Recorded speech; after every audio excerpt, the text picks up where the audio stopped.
抽真空，先打开真空泵，确认真空泵的吸力很足。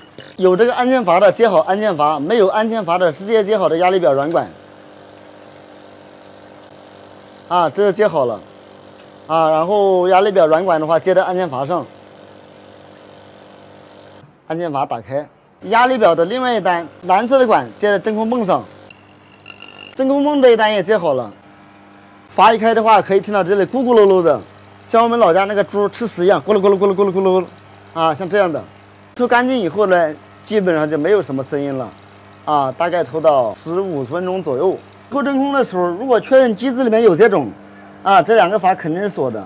如果确认机子里面一点血肿都没有了，这两个阀前面是打开的。没有血肿的话，抽好以后里面不加血肿的。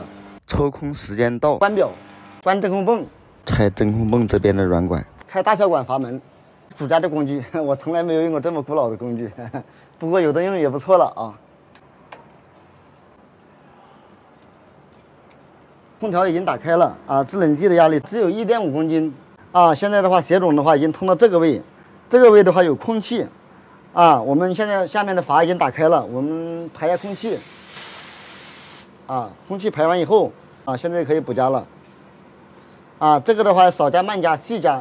千万不能加得太猛，加得太猛的话，它会加多，导致出问题。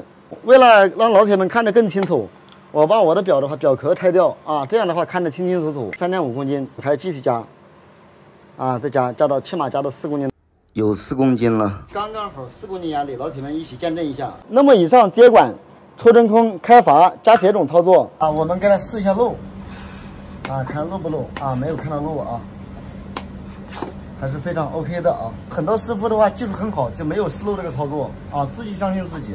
那么豆哥的话，很多时候还是不相信自己半瓶水2把刀游击队野路子所以这是你们说的，试一下漏，保险一点。